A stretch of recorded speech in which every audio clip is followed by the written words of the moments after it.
Good morning. Good morning. Hello. It is Michelle Bryant, and I am sitting in for my colleague, Mr. Keith Paris, on his program. See how respectful I am? Because he doesn't You have a know he's show, he listening, has a right? program per Miss Cliffy. He has a program, community voice, and unexpected emergency this morning. And so we are definitely going to make it happen. I'm not sure the quality of your programming, but I'm gonna give you the best I got. Mm. Giving you the best. Okay, I was Mm. I was gonna sing it, but Jermaine made a face like Who don't do made that? it. Anita Baker made that, right? Yes. Yeah, probably should let her sing it, I Michelle. give everything. No, I She sound like she got biscuits and Rice Krispies treats Okay, in her mouth. let me see now. How does it start out?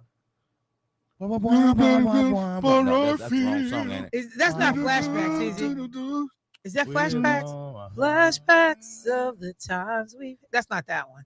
No, that's They all sound the same. yeah. If you ain't saying that about Sade, don't say it about don't say it about my girl. How you shout out a song?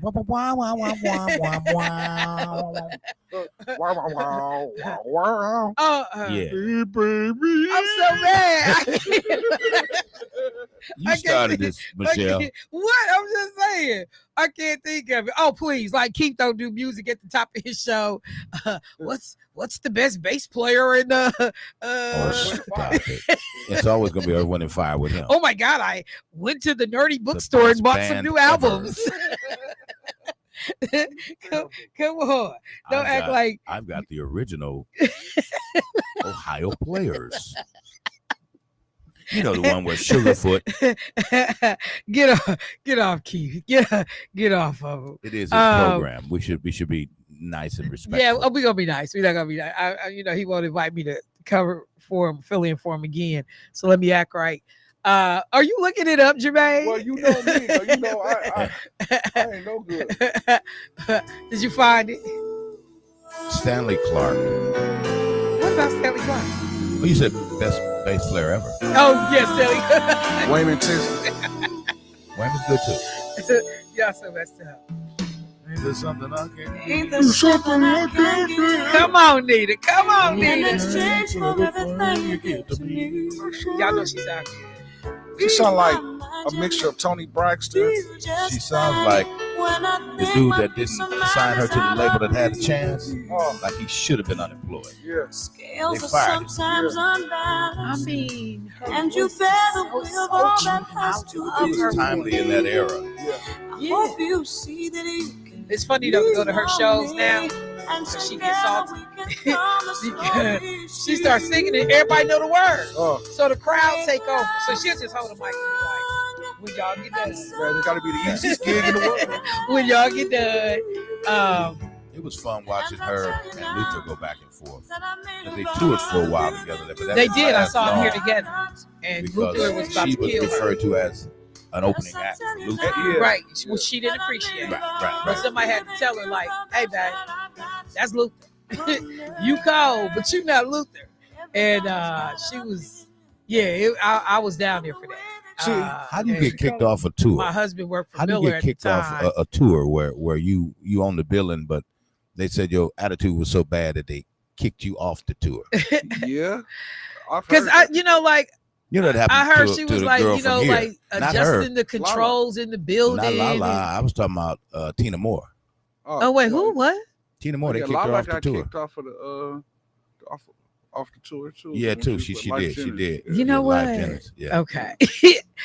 Somebody just texted and said, "Don't wait till I'm not there to hate." My arms are folded. You ain't gonna come in Jeez. tomorrow all tight. Arms are folded. Mr. Parrot's gonna be all tight. All right, y'all. So a couple of things.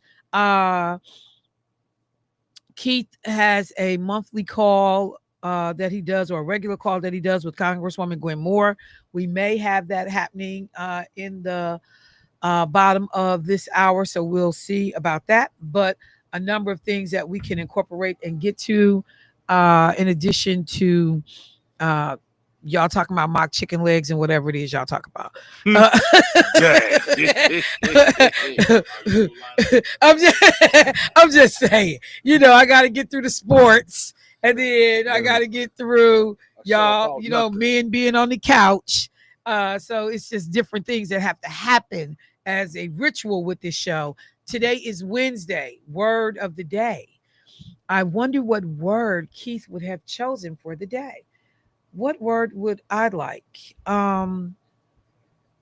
Treason. Treason. Let's use treason. Treason.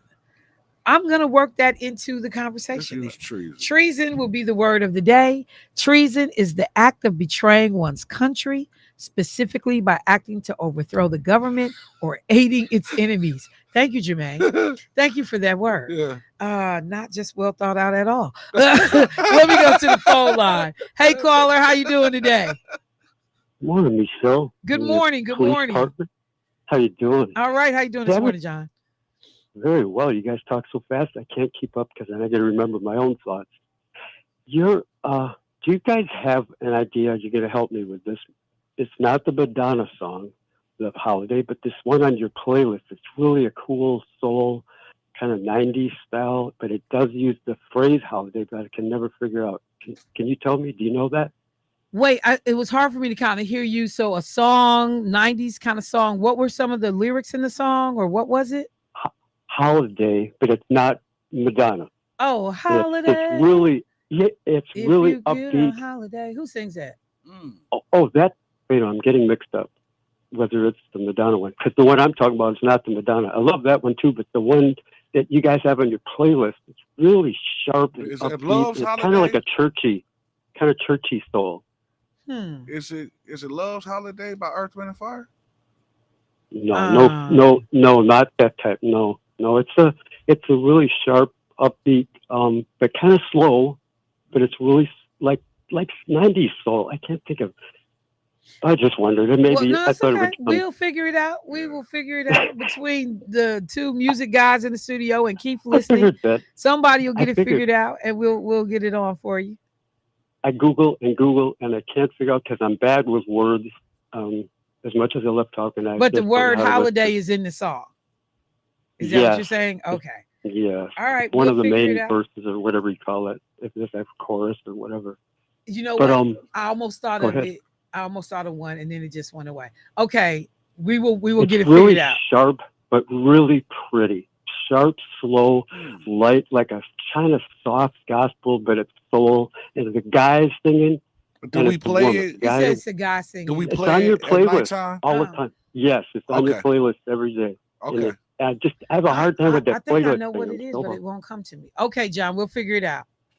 Oh, I just love it. It is so pretty. and it's that type of, just that kind of pretty soul that's just so upbeat and slow. Yeah, it's got a piano, dun dun dun dun dun, like kind of dun dun dun dun dun dun, boom boom, kind of a slow beat like that. Boom, okay, we gonna work on it, John. Boom boom boom. Having the whole moment. It's not Madonna though, not her. Even though I love that song. Nope. But anyways. All right, we'll figure it out, John. That was a really nice program. Oh, my pleasure. Okay. That lady you had was so interesting. And you know what?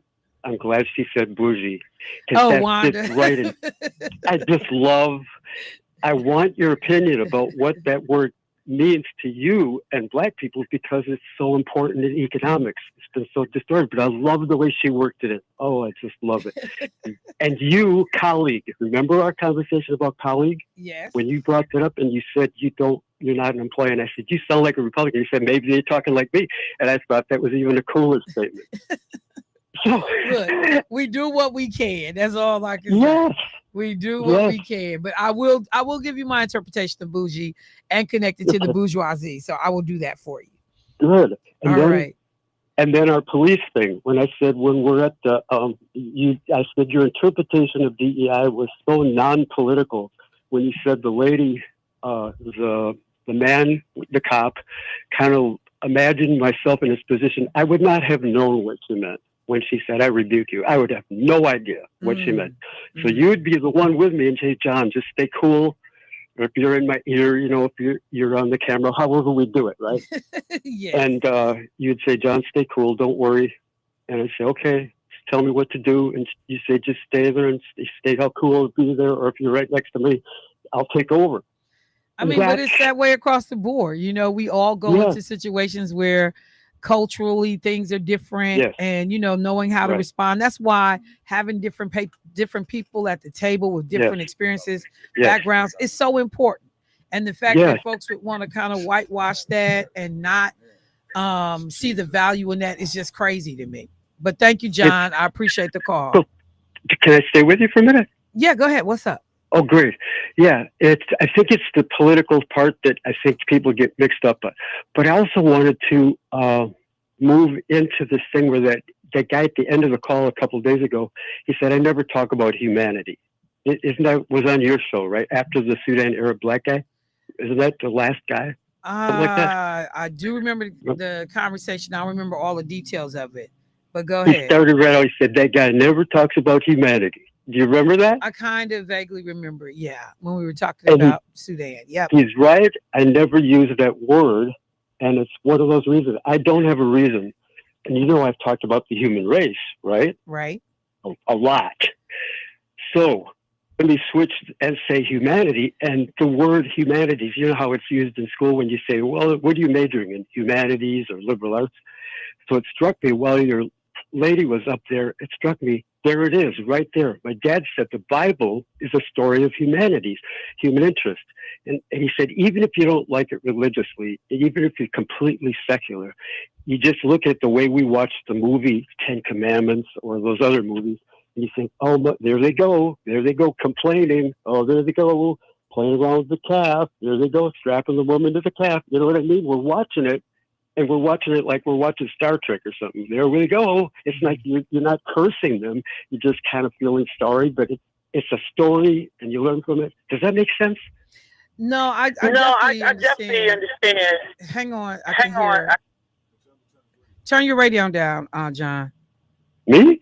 We had, okay, I don't know, something weird just happened. And I heard a whole bunch of feedback in the background. But no, I certainly understand the idea and the concept about how we can talk about a human and not do it in terms of understanding the humanity of a situation. And so, like you said, people can retell that story of Christ. They can talk about the crucifixion. They can do all of that and be devoid of the humanity of the moment and what was happening. We can talk about immigration and not talk about the humanity of it all in terms of separation and what that means.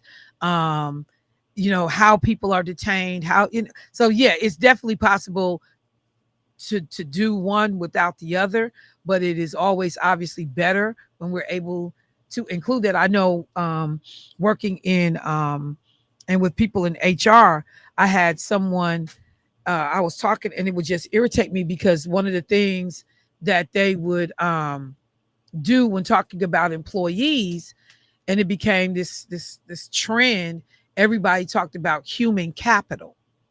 And so when you had when you had to lay off people, when you had to fire people, when you were taking benefits away, or you were trying to work people to death, and people talked about their assets, they would say human capital as opposed to saying employees. And the minute you start calling employees your human capital, you begin to desensitize yourself to the fact that these are real people with real family situations, needs. And so I never use that term, but it's something that I notice. And, people like, just like the new word right now is curated. Everybody and their daddy, every time you turn around, oh, we curated this, we curated that. Well, what was you doing 2 weeks ago before everybody made that the new it word? But I'm gonna move on because I got another caller. But thank you, John. You put a lot on the table to think about today. Do you have a moment? One more moment? John, I'm up against the clock, so I want to be able to get the next person in. All right, thank you. Okay, talk to you. Have fun. Bye-bye. Bye-bye. Next caller. Hey, caller, what's happening? People like, just like the new word. Hello. Hey, Michelle. Hey, Joe. Yeah, you all right? How you doing this morning? Good. I haven't talked to you in a minute, and I was kind of curious because you said you were going to do some research. and I haven't heard because I haven't talked to you in a while. But remember when you were talking about how Kamala Harris, and I don't know if it was some states or some districts where Donald Trump got the vote and she didn't get any votes at all? In New York. I did started doing those It was preliminary. in 2 places. Yes, it was in fact it's in more than 2. So but I did start. I haven't finished it, but I did start, and what the guy was saying did check out. So there's some shenanigans going on. Well, there's no other way to get around it and not say that there are. When you look at people that were winning down ballot that were Democrats, but Kamala Harris wasn't getting any votes, it didn't make any sense at all. So every ward that he called out, I was able to go back and pull that data, and those wards were accurate that he called out.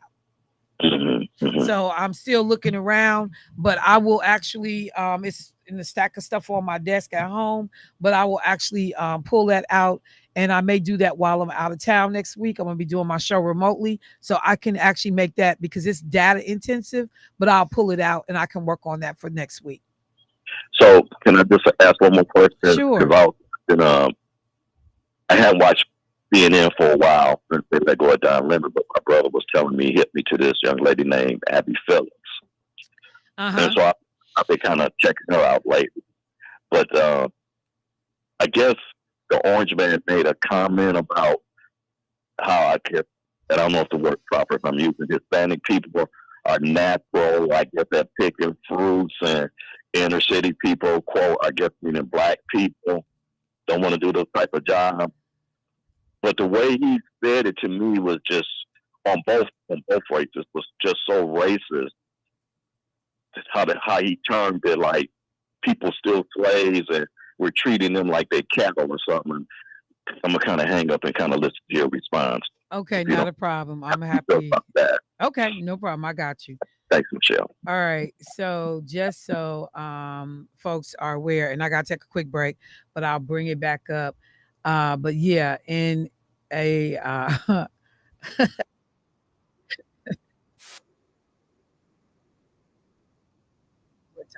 but yeah, George is right. Trump basically said that,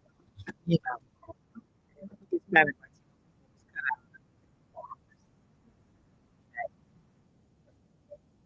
you can't make it up. You can't make it up.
You are listening to Voice.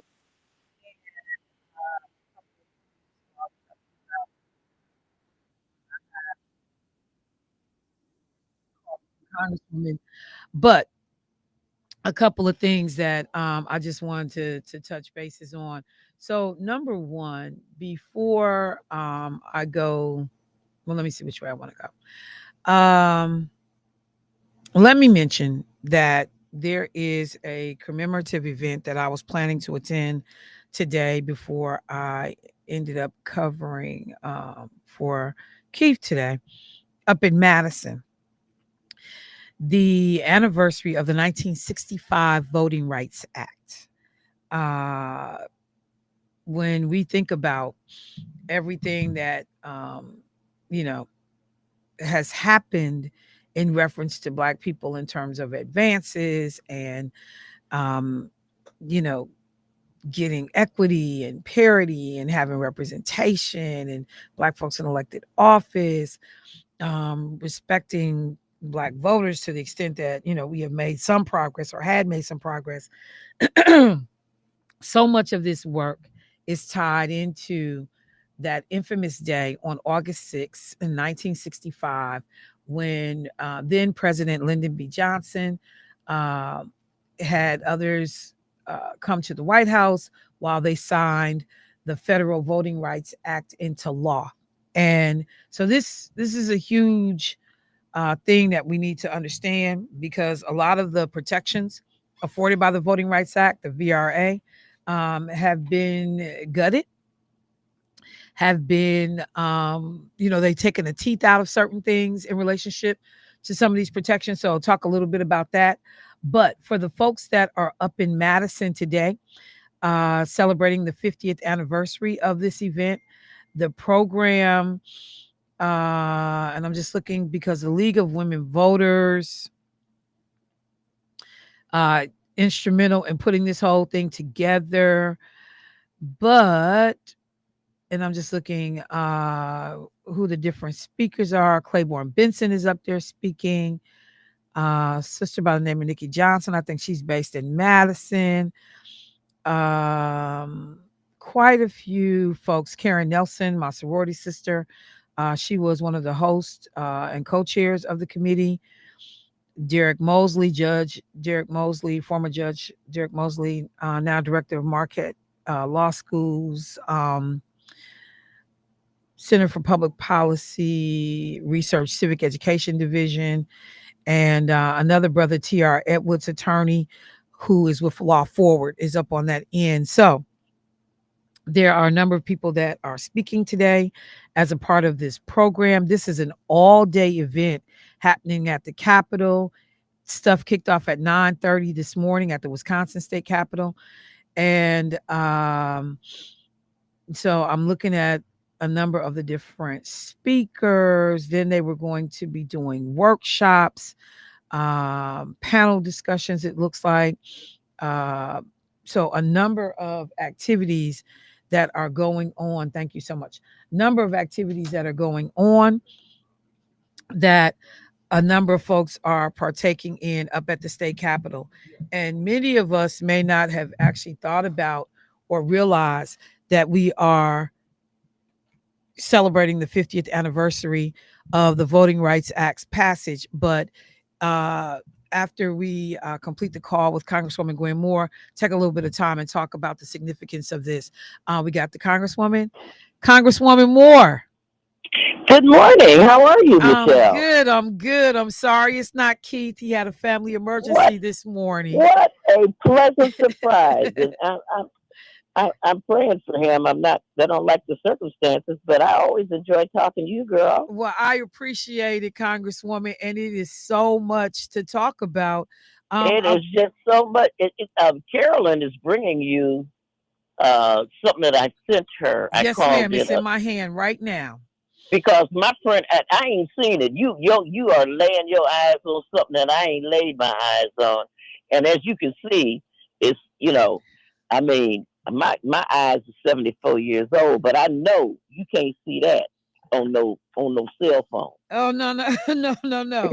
And thank you so much. She just brought it and laid it on the desk in front of me. and it's dated yesterday. So yeah, this is hot off the press. This is ready to talk about, and it's just my colleagues from Las Vegas on the Ways and Means Committee, Stephen Horsford, just circulated that to Ways and Means members, and so we all posting it, talking about it, and you can tell me what to say, but I think I. So I just pulled it up. Writing in response to your request for our estimate on the financial effects of the Social Security trust funds of public law of the One Big Beautiful Bill Act. And so I'm just trying to skip over. And so it really just basically says, I think, because I scanned it from what I could see on the phone, and it basically says that they'll have less income over time, and that literally it sort of moves up by a whole quarter the time that the trust fund would be depleted, which the Republicans ain't got no problem with that, because that's their strategy, is to just dry it up, to just make sure that it's not funded. And so, because this is, whoa, when you really start reading this, you understand the gravity of what these folks are proposing. And although it happens over time, you really will be putting people in a really bad way financially by the time you get done with this whole thing in its full implementation. Exactly. And so, it's worth studying it. Like I said, I can't see it, but I don't want to waste up your radio time. What time?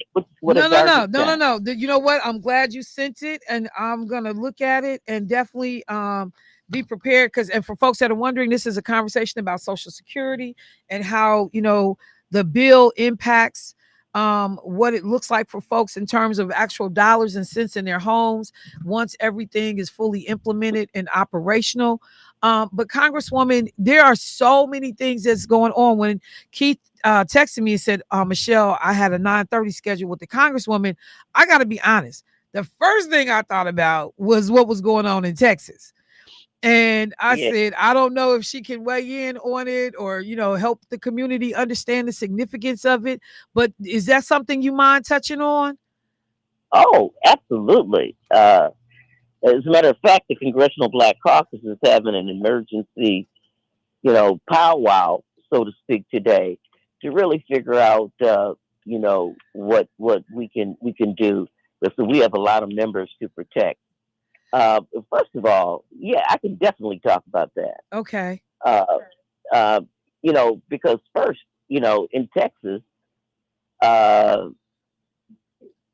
everybody knows that these members have left the state, and it's a legitimate tactic to leave the state to deny the Republicans a quorum, because they had a bill that would have changed the legislative maps. But Republicans already hold, there are 38 congressional seats in Texas. We have 8 in Wisconsin. Right. Okay. They have 38 in Texas, and 25 of them are already held by Republicans.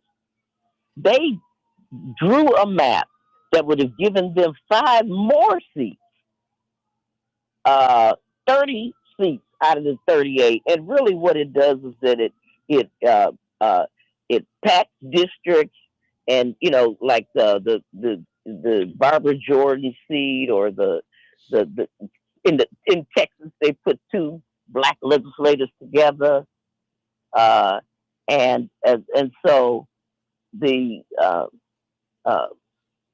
Democrats have left. They've come to Illinois. We've seen them on the news with Robin Kelly and so forth. They've gone to New York.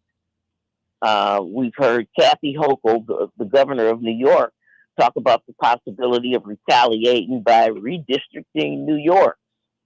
What was her exact words, Michelle? Playing fire with fire. Exactly. And then there was a non-binding 2021 legal opinion by Republican Attorney General Ken Paxton, that and it's like it's non-binding, but it says that they can remove these Texas Democrats from office by claiming that they had forfeited their office in a quorum break. And we see that Abbott already made a move to try to get rid of the House caucus, Democratic caucus chair yesterday. So, I don't even know what this looks like with that just having been an opinion, but that move took place yesterday. He did an emergency petition with the Texas Supreme Court to try to get rid of Representative Wu. And so, this stuff is happening fast, and there are people that are very anxious and nervous because when Newsom stands up and says, hey, if we need to fight fire, just like Hochul, if we need to fight fire with fire, we will, to stop what's happening. And I saw that the Republican congressman out of California is saying, wait a minute, whoa, because, he was saying, I'm safe, but if they draw the maps right, you're not safe. But people are trying to figure out, like, where does this end? And it's a race to the bottom is what it is. In terms of our democracy, there's for people who don't like to read or just lazy or whatever, read Tim Schneider's On Tyranny. It's a very short book, but it's a playbook for what's happening. This is how countries become totalitarian regimes. This is how it all happens. And the Voting Rights Act, I'm going to bring up a name. I'm going to shock you now. Okay. Jim Sensenbrenner. Where is Jim Sensenbrenner? He was the champion of the Voting Rights Act. You know what I mean? He was a champion of voting rights, a Republican. Say whatever you want to else say about Jim Sensenbrenner, and there's a whole lot can be said, to be sure. But he was a champion for voting rights. This is taking us way back before 1965. And people say, well, what difference do it make to me? Honestly, I can tell you as a member of the Congressional Black Caucus, people say, well, what do they do? Every single day, every breath we take, we looking out for Black folks.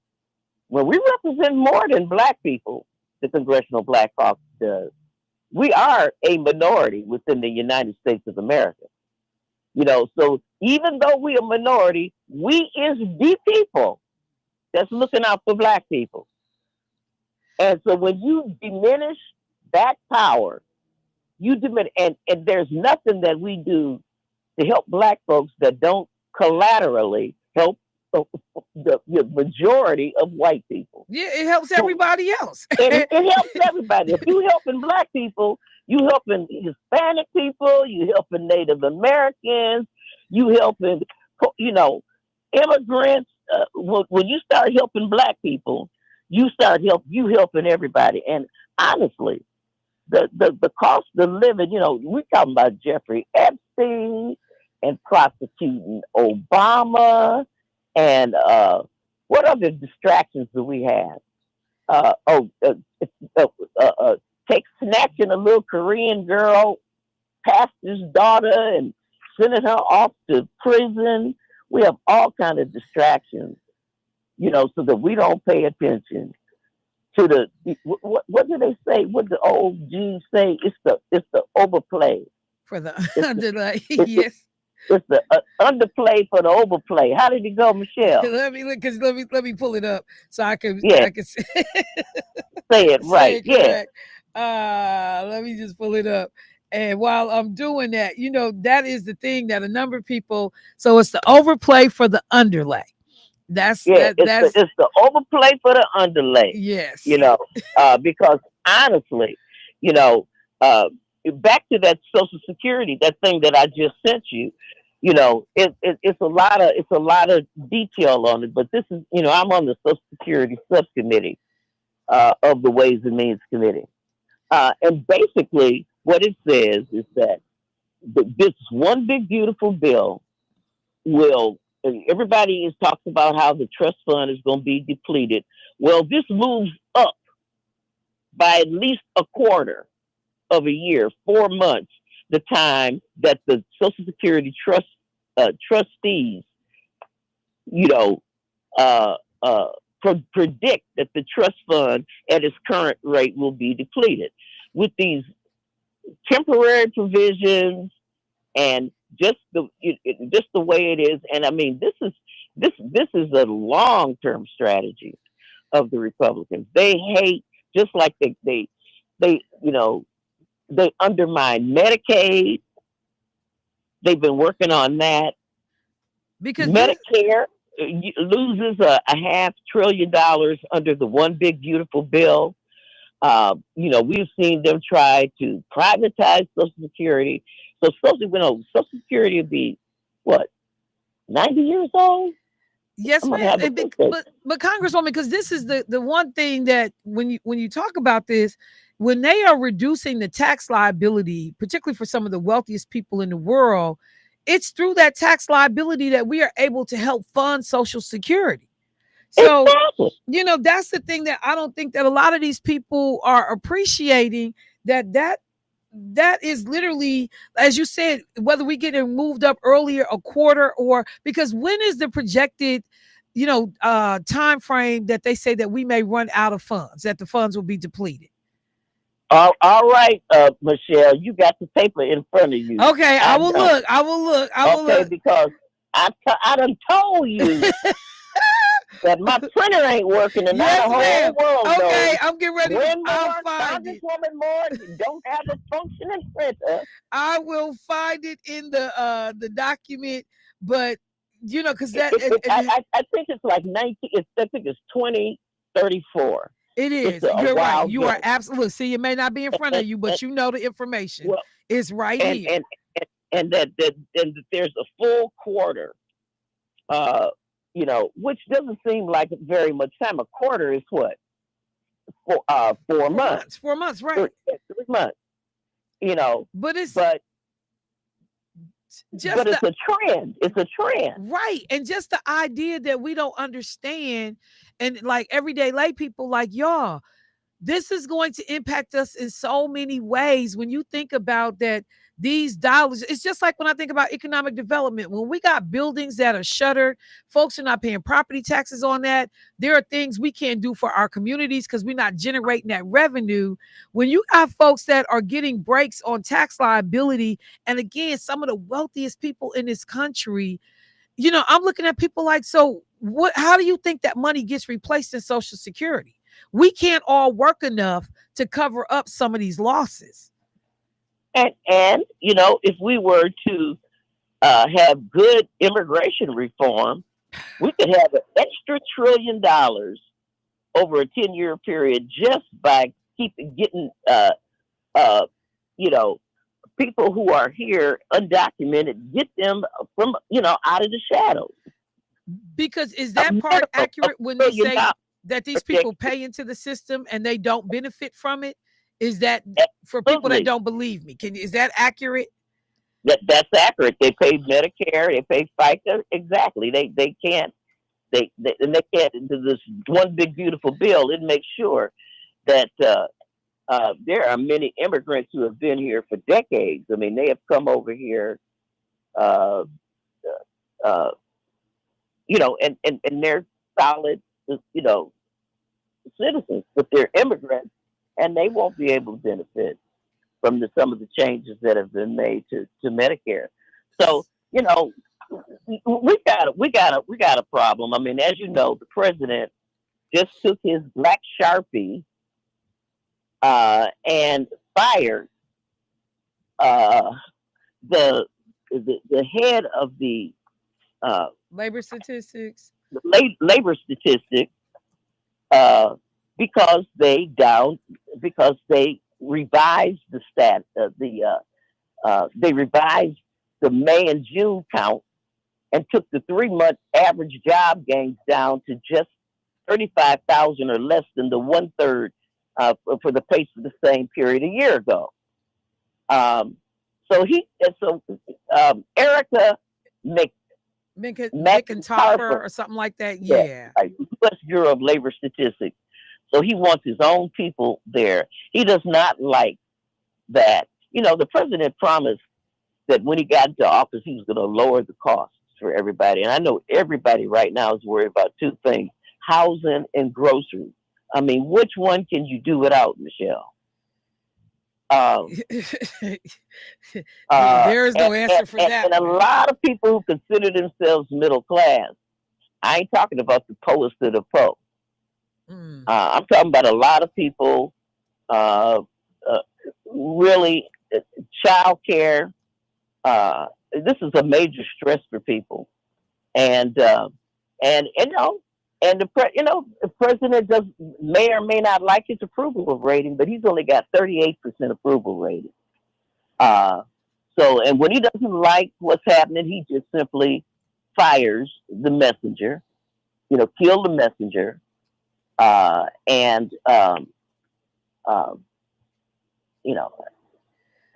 and even in the case of this woman who had been doing this, this is somebody who's worked through different administrations and long-time career, PhD, individuals with tons of experience.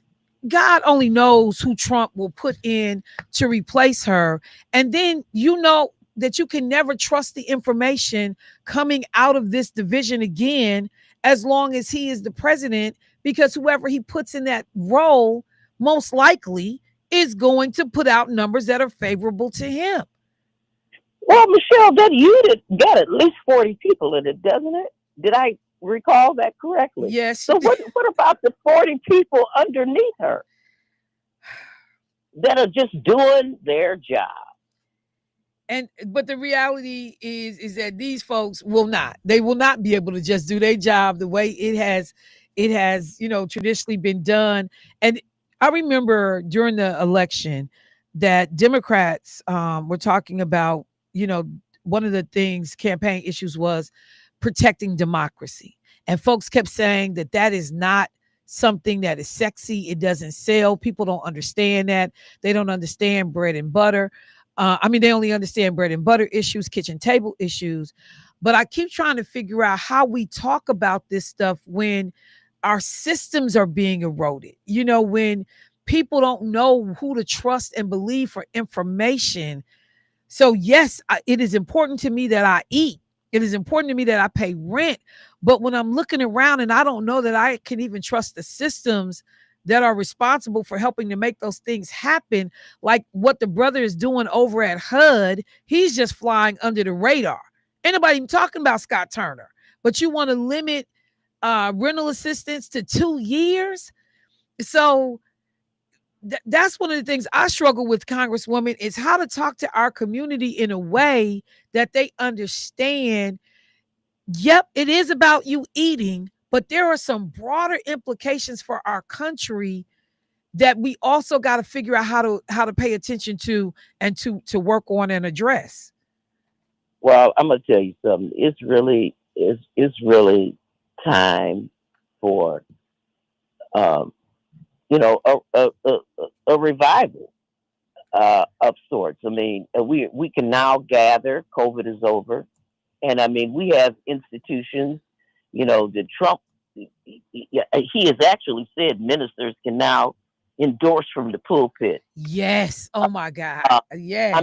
There is absolutely no reason that we can't get nonprofits. Now here we are scheming over the radio.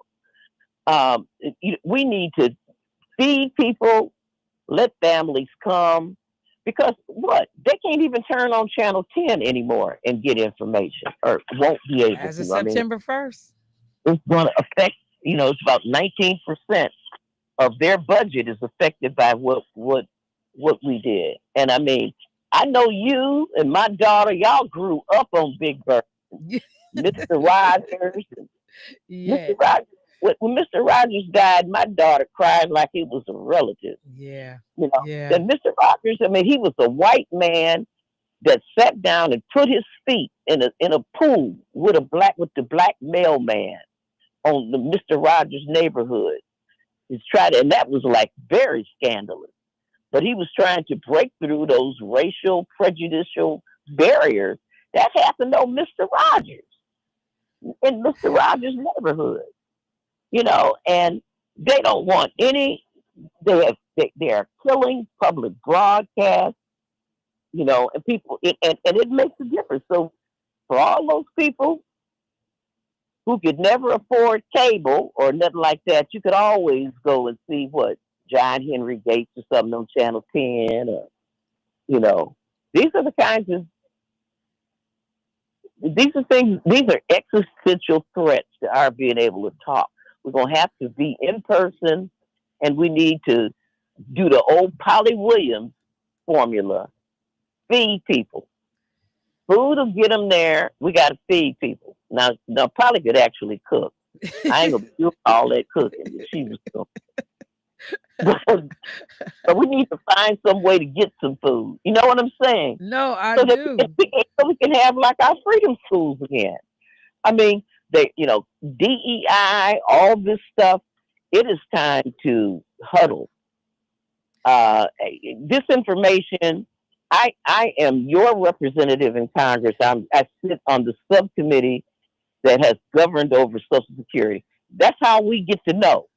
We're on. And let me just say this: in the passing of Gerald Jones, before our time runs out, this station.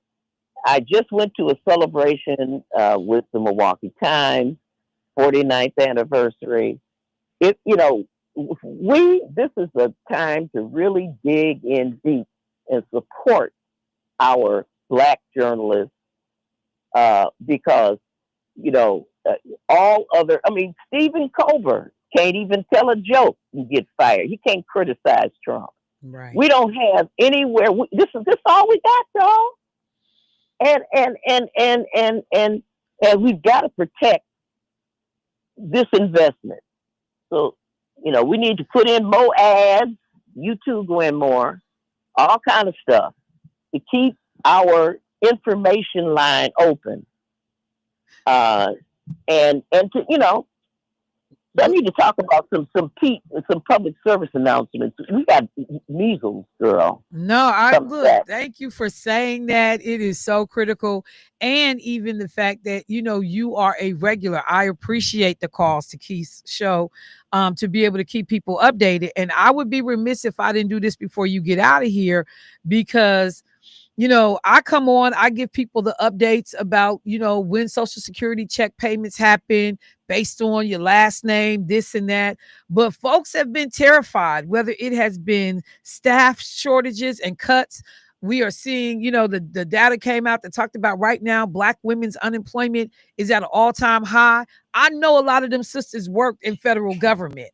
But as somebody that's on this committee, do you also get to see that information that talks about like the overall functioning of Social Security in terms of infrastructure, the necessary staff to keep the door, to keep the doors open and the process moving, the Doge cuts to the department? Does that come across your committee table as well?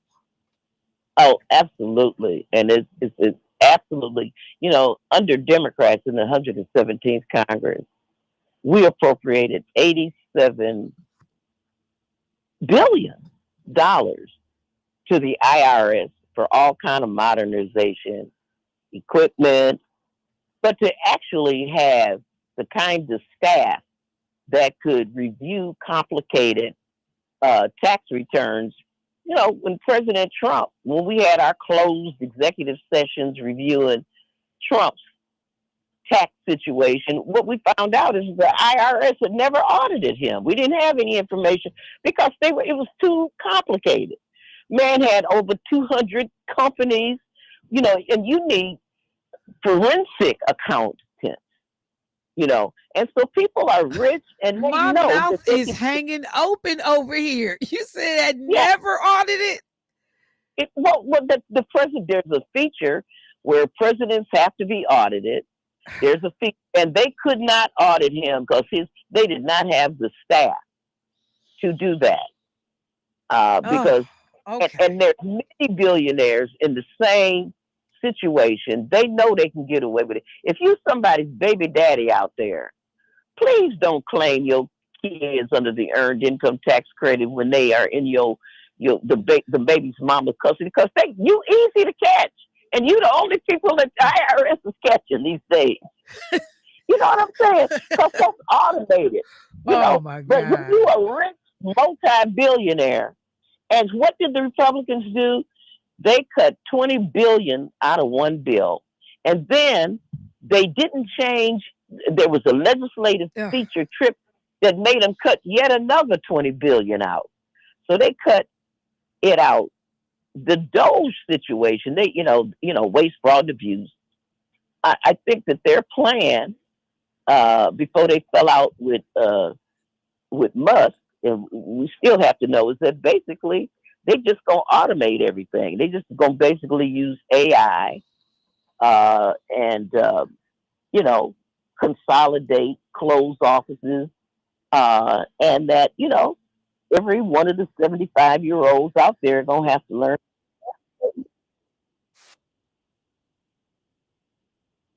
Get online, get some broadband, even if you live in the country or you can't afford it. I hear the music. Look, I have been trying to squeeze in every question. You have been so generous with your time. Thank you so much. The vaccine at the health clinic, y'all. Wait, say that again, Congresswoman? The vaccines are free at the health clinic. Oh, look, if RFK ain't got his hands on them yet, yes, ma'am. I got a report on that today. Thank you so much, Congresswoman Moore. The information is invaluable and appreciated. And I know that Keith will be, thrilled the next time you guys get together. But thank you so much for sending the document. I'll go through it, share it with him, and keep working for us. We're going to need it. Yes, ma'am. We together. Yes, ma'am. Thank you so much. Congresswoman Gwen Moore. Look, y'all, I got to take a break, but this stuff is not easy. Some of it is hard to digest and understand, but just appreciate this. When Donald Trump is sitting up bragging about the big, beautiful bill, according to the analysis from Stephen Horsford, Representative Stephen Horsford, Congressman, and what their team was able to put together, folks paying attention to these details. When he's celebrating on the 4th of July, and while we turning over brats on the grill, they were just implementing tax policies that would further destroy and deplete the funds for Social Security by having fewer people pay into the taxes, pay their taxes that help to support that program. So when we giving billionaires a big cut, the money that they would have paid went to support services, y'all, and programs.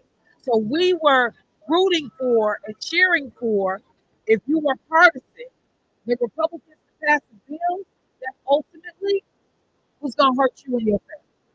I'll be right back.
her role in the Social Security Committee in Congress and some of the impacts of the budget bill that was recently passed into law on July 4th by the president, and what those impacts could look like on everyday Americans. One of the things, though, that I said, and I am sitting in for my colleague, Mr. Keith Paris, you are listening to Community Voice.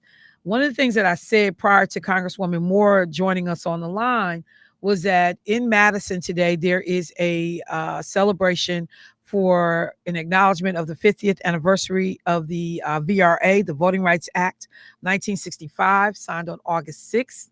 And I mentioned that there was going to be a lineup of speakers, and one of those speakers, none other than our own Wisconsin Black Historical Society executive director, Mr. Claiborne Benson, who is on his way to Madison, was cool and gracious enough to stop by the studio. Hey, Mr. Benson, how you doing today, Thank you, sir? family. Thank you all.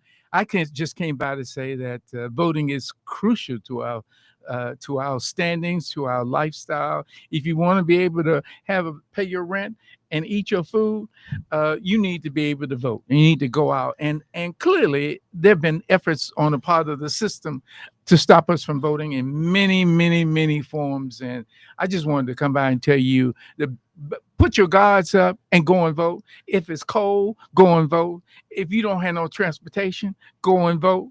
And the list goes on. Go and vote. And 100 all the way back to the beginning of the state's history, there's been efforts to stop us from voting since when the state became a constitutional state in this United States, 1848. They stopped us from voting. And so it's the efforts of Mr. Ezekiel Gillespie, which we had the park there, Right. who said we want the right to vote. And after a fight in a barbershop or brawl or a discussion, Ezekiel Gillespie got the courage to go out and challenge the state of Wisconsin. We have the right to vote, and the state Supreme Court ruled that indeed African Americans, for the 16th year in which we've gone without voting, had the right to vote. We could vote. All we need to do is go and vote. And so people were happy. But let me just back up for a second. Yes. Because when I talk about voting, and I'm gonna just take something from the NAACP website. I think it's a short, quick synopsis. White men aged 21 and older who owned property, yes, were given the right to vote in 1776. yes. So you heard what I said. Had to be 21, had to own property. You were given the right to vote in 1776 if you were a white male.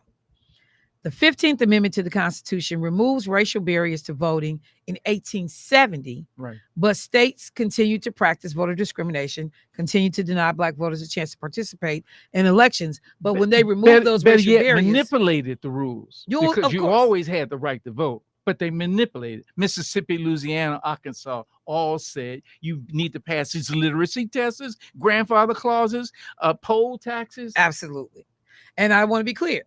When they did this back in 1870, it was Black men. It was not Black women. That's right. In that were 1870, right. Women, white women were extended the right to vote in 1920. Yes. Okay. Correct. And then it wasn't until, and this is why this is huge when we talk about the anniversary of the Voting Rights Act, it wasn't until a year after I'm born, in 1965, yes, that the Federal Voting Rights Act is passed that would prevent and was intended to stop intimidation, murders, people from stopping Black folks from advocating for their right to vote. Literacy tests, poll tests, grandfather clauses, on the soap bar, taxes, all and so when I tell people, that happened a long time ago. Yeah, I'm old, but I ain't that old. When I was born, literacy tests were still legal. Yeah. You could still ask somebody how many jelly beans was in a jar to recite the preamble to the Constitution. Yes. In order to be able to vote. That's right. And people would try to do it, y'all. But Michelle, I say that the whole taxes all the way go back to 150 years. But if we want to look at today, you could see it with voter ID when the NAACP challenged voter ID and it was overturned by the state Supreme Court. it happens with incarcerated men with felonies. They're stopped from voting. So our people do want to vote. I mean, that man came up to me and said, with tears in his eyes, I want the right to vote, who had a record. And that he's barred from having the right to vote. And so it continues. In 1870, when it's passed, we had Emancipation Proclamation, 13th, 14th, and 15th Amendment. Black folks said, we just want our rights. We want equal rights, just like white folks have. We want our rights. And yet those rights are being denied continually, day after day after day. So there is a question that has been posed when people talk about, as we celebrate the Voting Rights Act, that why has there been something in place that this has had to be voted on again, time after time. So when the legislators originally did the VRA, Voting Rights Act, they had hoped that it would take about 5 years to resolve all of the nonsense that had gone on with voting, that they could get to a place where these issues would be resolved. There would be no further need for enforcement related provisions. So we wouldn't have to worry about what was going on down in Georgia and Alabama and Mississippi in terms of shenanigans that were trying to keep Black folks from being able to vote. But we found out that many of those states were still engaging in discriminatory practices. That's right. Lack of polling locations, hours inconvenient for people to be able to vote, just doing a bunch of things. When during COVID time, they closed the polls simply because they couldn't get enough volunteers. People couldn't stand in lines and couldn't drink water. People couldn't use the bathroom. All of these things are manipulated things in which it prevented from us having the right to vote. But I would say to you that you're referring to 1965 and the Voting Rights Bill. All of that comes at the efforts of Freedom Summer in Mississippi, when Bob Moses recognizes the people in Mississippi, saying, Louisiana, Arkansas, we want the right to vote simply because the states are manipulating the law and they actually preventing Black people from voting. And so Bob Moses goes down and sends these 900 young students, mostly white, to various homes, churches, social institutions, and encourage and support and teaches people how to vote. Out of that comes the March on Washington, D.C., because that's one of the things that they wanted. The march on Fannie Lou Hamer, who's Democratic, she goes before the Democrat. She said, I'm sick and tired of being sick and tired. Right. That's all about voting. Because she's saying that the delegation, the Democratic delegation from Mississippi don't represent my interests. I want to be able to select the people. The right to vote is crucial. And the Voting Rights Bill of 1865 is a reflection from 1960 all the way to 1965 with those people. Bob Moses from Harvard University, Fannie Lou Hamer, and the thousands of people who marched the streets in Mississippi, Louisiana to get that. In the March on Washington, D.C., with Martin Luther King giving the great I Have a Dream speech. I'm talking too much. No. You all right. And look, and I appreciate number one, the education and the passion, because we are in jeopardy. Yeah. You know, as I said, we had provisions set up back in 65 that they thought, okay, in 5 years we'll be beyond this. Then they had multiple iterations where they had to go back and still vote, because there were people not people, but states that were still trying to violate the provisions of the VRA. And now we are looking at a Supreme Court that has come in and through the efforts of redistricting, which has said that we can, y'all can vote, but you're not going to be able to vote for who you want to. Yeah. We're going to set it up so that if you lean politically, one way or the other, we're going to draw the districts in a way that your vote gets diminished. They're constantly changing the rules. Day in and day out, they're changing the rules all the time. They're simply saying that we want to change it so that people can't vote or are discouraged from voting. I mean, I'm certainly not an expert on the redistricting, but you could clearly see it with the voter ID. You could see it with COVID time when they closed the polls and they said you can't get in the line. You can see it with them incarcerating black men, thousands of them, making a farm out of and telling them they can't vote. And I'm gonna get these callers in real quick, but also down in Florida, they changed the law. The people say give people who have served their time the rights back to be able to vote. That's right. And Republicans in the 11th hour say, okay, but not so fast. We'll put a provision in that says every fine or fee that you have associated with whatever you received the felony for must be paid in order. So restitution, whatever you got to do, it has to be paid before we'll let you vote. So they still figured out a way to sidestep and usurp the wishes of the people. Let me go to the phone line. Hey, caller, what's happening? Good day, sister. Hey, bro, how you doing today? No coffee today. No coffee. Coffee is bad for you. Coffee is bad for you. Coffee is bad for you. Well, look, my cup is in front of me right now. So you go ahead on with yours. I just want to ask a simple question. What's that? When did they legally change the idea that you had to be a landowning white male to vote? You know what? That comes right before 1870. I'll get the exact time frame for you, but I can get that for you. That's easy enough. Thank you, sis. Bye-bye. Right, no problem. Let's go to the next caller while I look for that answer. Yes, hey, caller, what's happening? Hey, good afternoon. I have a question. When we talk about the Civil Rights Act, we as Black people have had to go back every 25 years or whatever and try to get this thing together. And then they stirred the pot a few years back. Let me ask you a question. Is there any other ethnic group that has to go back every 25 or every year, whatever, that's even concerned about their voting? Is there any other ethnic group? Because I'm asking that to Mr. Benson, and then I've got one more and I'm out of here.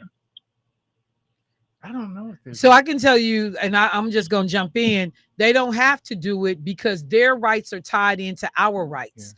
Every other group, every other group aside from white women and white men got their rights when we got our rights in 1965. Right. Hispanic, Latinos, every other group came in on our coattails in 65. Yeah. So when we are going back, it is not just about protecting Black people's right to vote. It is everybody that the doors opened up for in 65.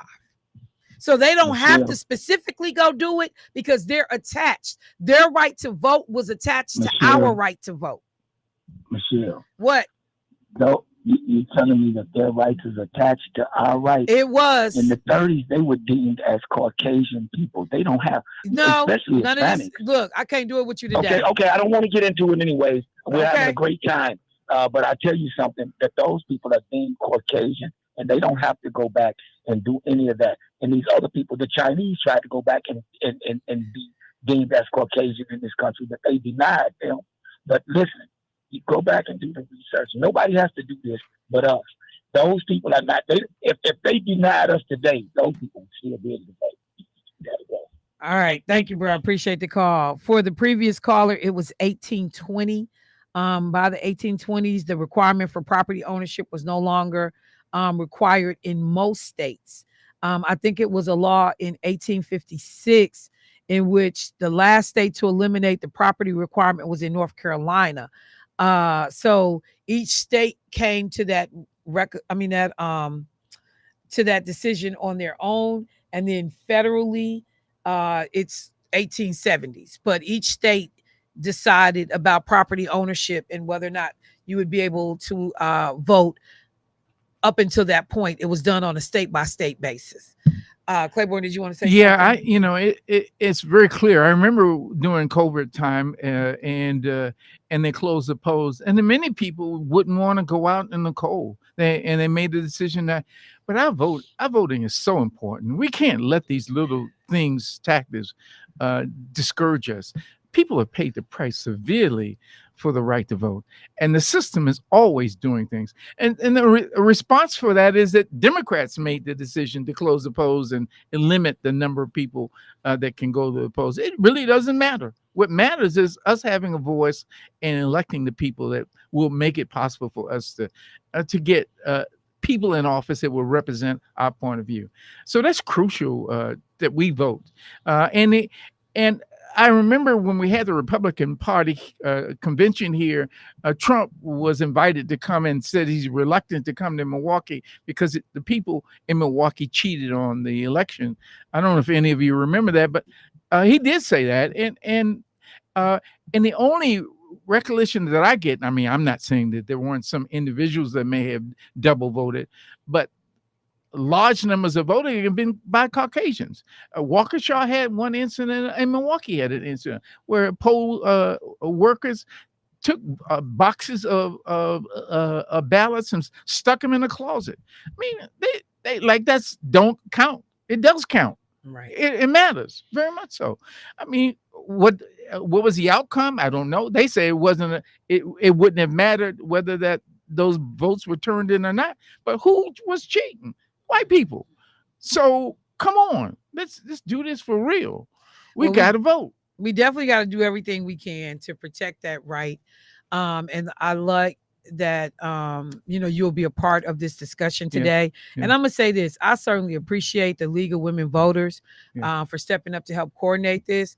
But there are storied Black organizations that need to be out front and leading these charges on many of these issues. And I know that there are, on the national level, that there certainly are.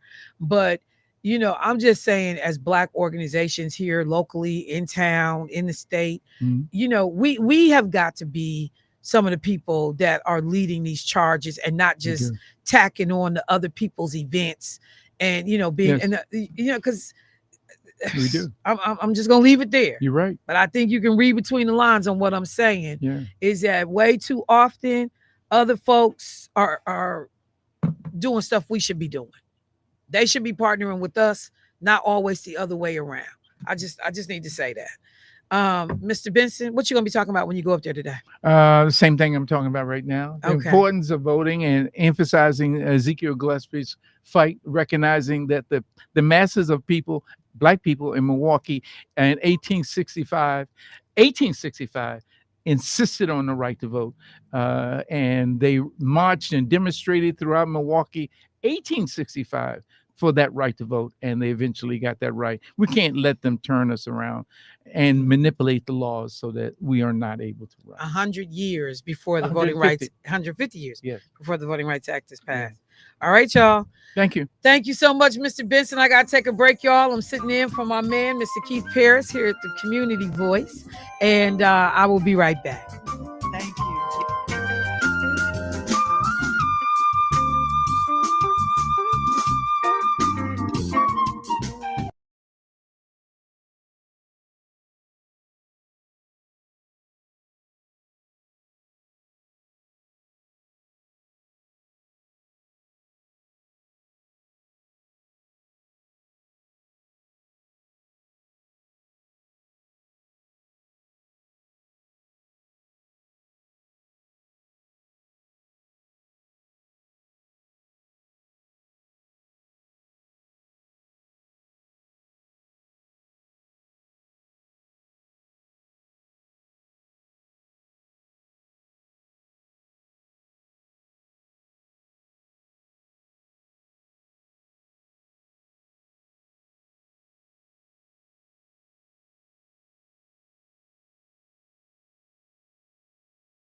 All right, family, welcome back to the last half hour of Community Voice. I am sitting in for my colleague, Mr. Keith Paris, and hoping all is going well on his end.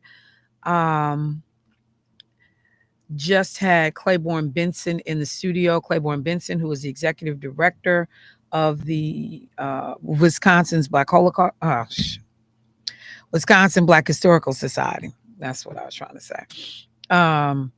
Who is on his way en route to speak up at the state capitol for a program that is commemorating the 50th anniversary of the 1965 Voting Rights Act.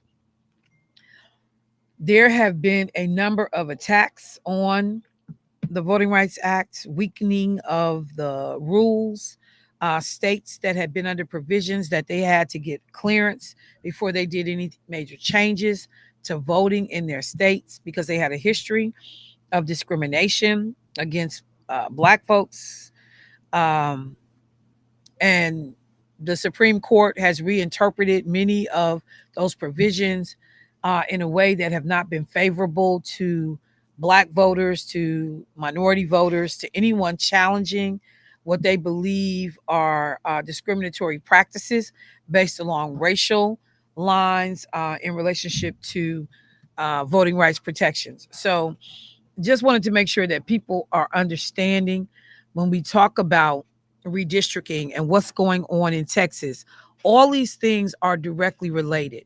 You have heard the phrase before. Voters should pick their elected officials. Elected officials should not pick their voters. Say that one more time and I'm going to say it slow. Voters should pick their elected officials. They should pick the people they want to represent them in office. It should not be the other way around, which is what we've seen done here in Wisconsin and across the country, where elected officials will draw their own legislative districts to get the outcomes that they want. So they pick their voters. Their voters don't pick them. And frequently, it is disproportionate. Communities of color don't get the representatives that they should have. There will be populations that are sizably different. Even in white democratically leaning communities where Republicans will draw district maps that will shut them out and don't let me play favors, because the Democrats have done it too in certain states when they've had that power to do so. It is a tool that, if not used fairly, it is often used to discriminate. Let me go to the phone line. Got a caller. Hey, caller, what's happening? Hey, good morning, Michelle. Hey, Tyrone, how you doing this morning? Oh, I'm hanging in there. I heard you talking to the great congressperson, but I had a characterization I wanted to use with you as you talked about a number of these things. But I say that the president Trump is pimping America, and I say that because we watching him use the government to make money. He's making all his private. His kids is making money. Isn't that what they went after Hunter Biden for? That he was taking advantage of his position of his father, and they wanted to put him in jail because he was making money. Yes. And now they're doing why should I pay for him to go to Scotland and to open up that golf resort when that's private? That's you and your family. But the taxpayers paid for him to go there for a week, and then he got to live off of us for something that's your own private. So he don't even do anything private. And all his trips, he takes his boys so they can go cut these development deals in all these countries. And so you just pimp. Then he go to them law firms and make them pay him gratis money, which he's using personally. And then you get an airplane gate given to you. And so people don't understand. And then you getting all this tariff money, but guess what? It ain't coming back to the American people. It ain't reducing the deficit or anything. So where's all this money you are touting? It ain't going to anything that's helping us, but it's going to you.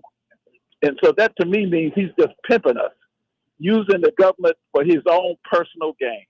Nope, you're absolutely correct. I mean, he has everything from his little currency Bitcoin operation to his um different properties that he's doing. He literally is using his role to curry favor and influence. People are investing. Even when he was in office last time, we saw heads of states from other countries intentionally staying at Trump properties when they would come to America.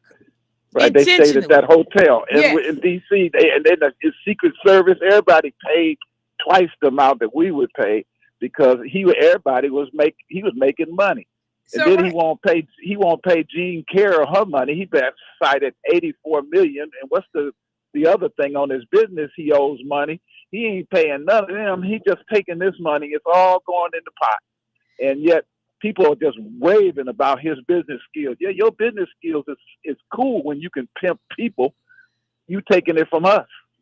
And I mean, and the thing that like I was frustrated about, even in his first term, you visit your golf courses every weekend on the taxpayer dime, charge Secret Service above market rate to stay on your properties. And I'm looking at the American people like, so you don't see none of the hustle and none of this? No, you don't see what this dude is doing? Yep, living off of us for his own private gain. And you think about, presidents use their plane to go on these jaunts and stuff. You do it every week.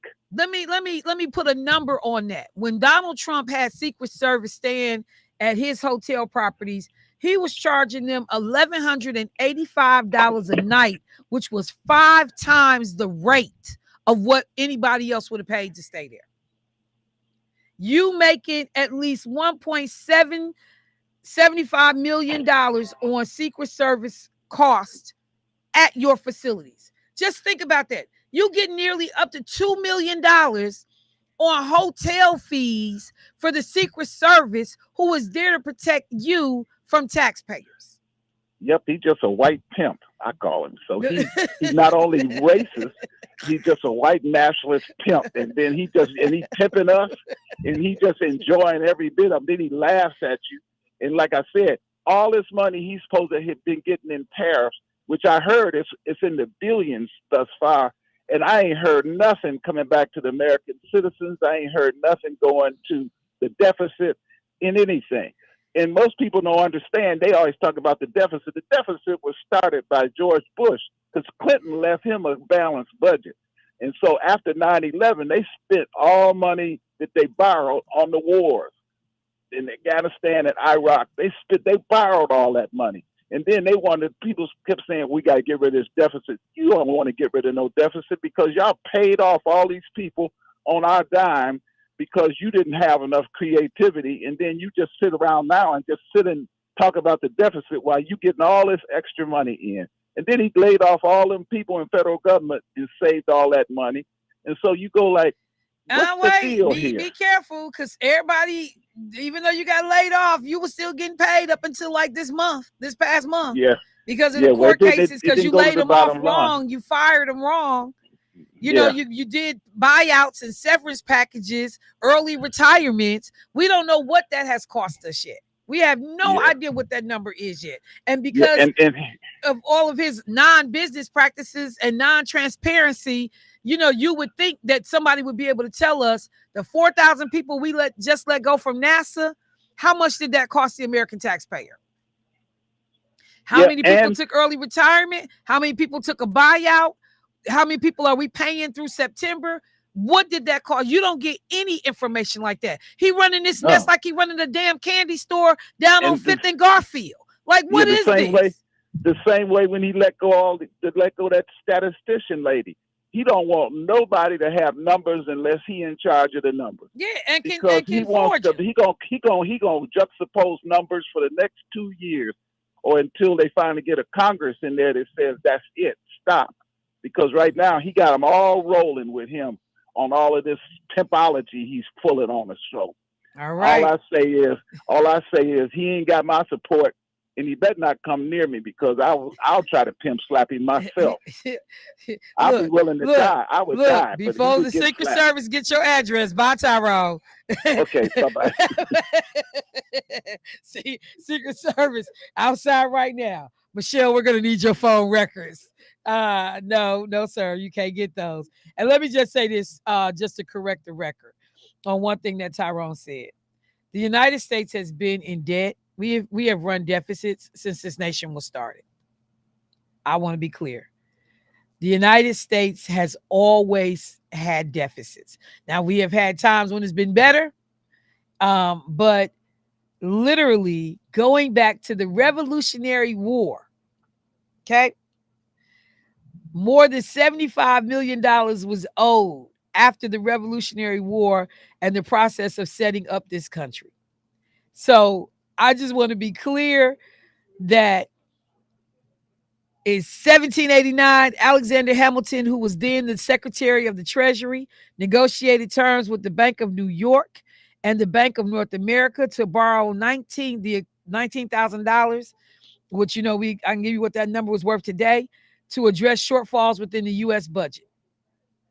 So I just want to be clear, when we talk about where deficits start, this country has been dealing with debt since the day we started.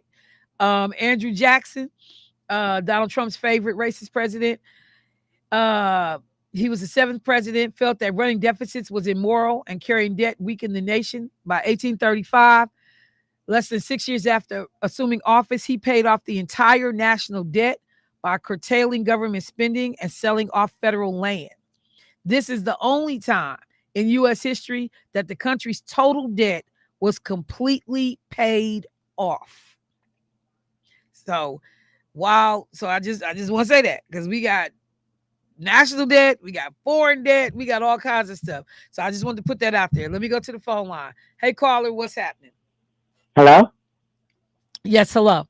Hi, Michelle. This is me again. I called you earlier. Yes, you're fine. Hey, how you doing? Okay, I'm fine. How are you? Okay, go ahead. Okay, what I wanted to say, I wanted to mention this shrink plate, and then the robotic stuff, because normally when you watch commercials now, you see a lot of you don't see a lot of people.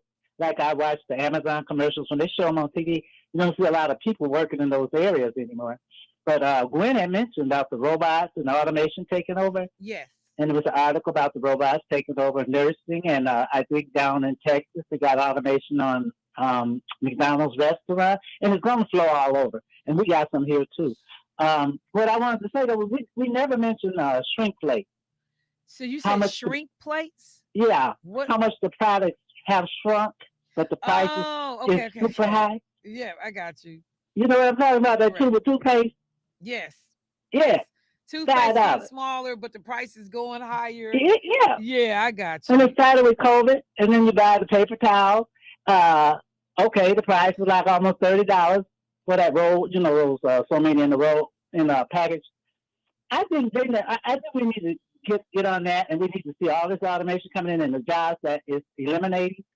And that's what I think we need to do. Okay. Perfect. Yeah. Thank you for the call. All right. And I mean, yeah, because we definitely got to have that conversation. People are afraid of what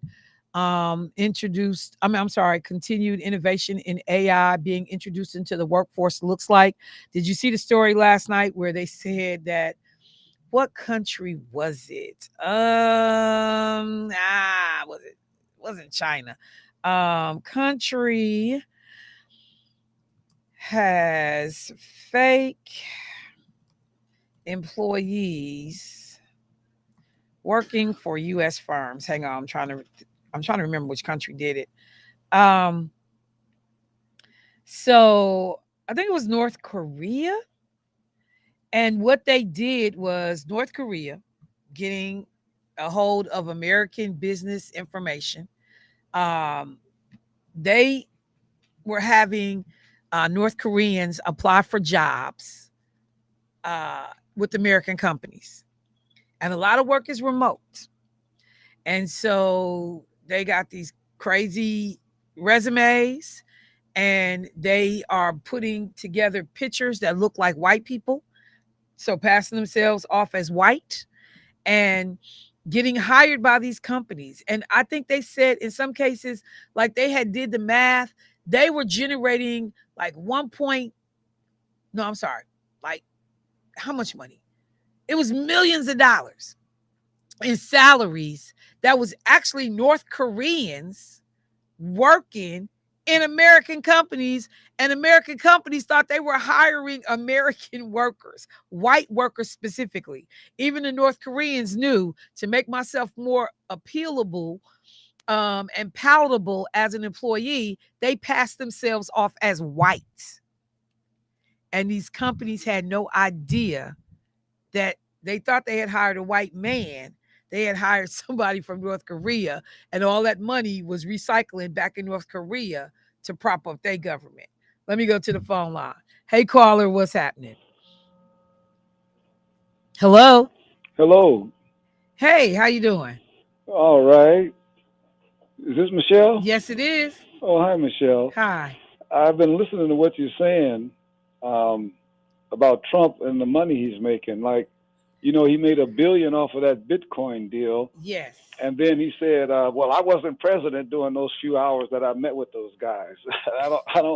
That flew over my head because I thought he was president 24 hours a day. But what I think I don't miss it, but is everybody else missing the unwritten message that the Republican Party and Trump supporters, his base, is saying to us, saying to America, that, look, we don't care if you drain the treasury. Just keep white supremacy alive. Yep. Take all you want. Do all you want. We don't care. But just keep white supremacy alive. And I think that's the unwritten message that we are missing. Woof. That's it. He can drain the treasury if he wants. Because think about it. You mentioned the Secret Service. He will make almost $500 million up to $1 billion when his term is up off of them. Because remember, they're also charging their meals. Yeah.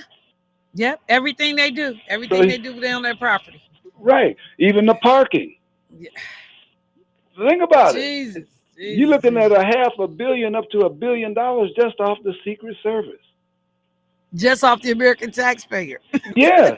I mean, it's a grand hustle. He is the grifter of all times. Absolutely. You got to give him his props.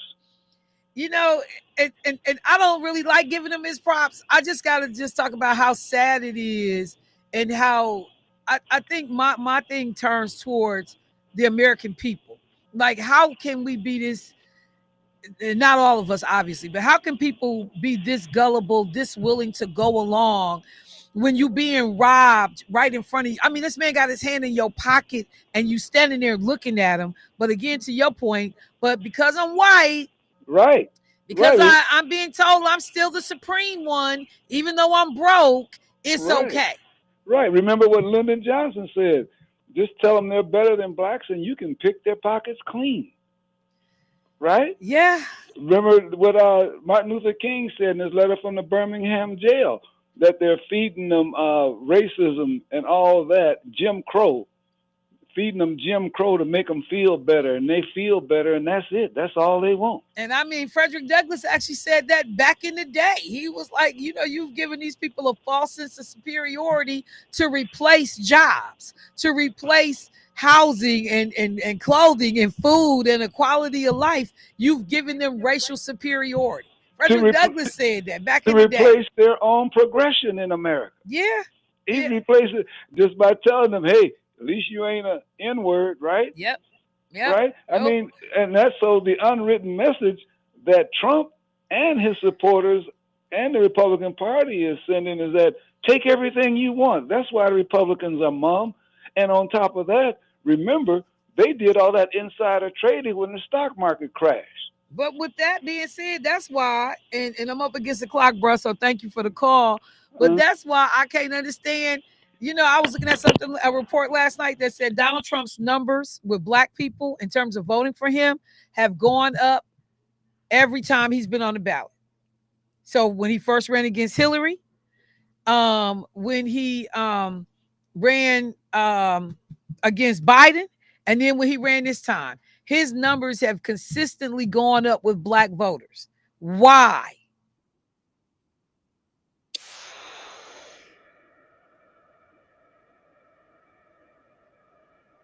But you cutting me off at every other path? Like, what are you talking about? So I don't know. I don't know. But look, that's the show for today. Thank you to everyone for allowing me to sit in. Oh, okay. Yep. Thank you for everybody that called in and allowed me to see my bed disappear. Appreciate more for tapping in and providing information. Some drugs in the studio. Really only. Uh, Thank you, Clark. He just walked in through the door. Well, I'm leaving early in the morning. You say to all of the people who the people,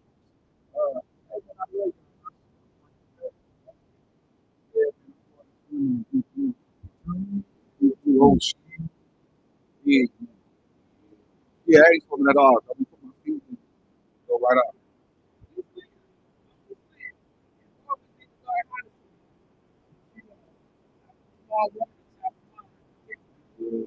You know, I ain't gonna miss you, man.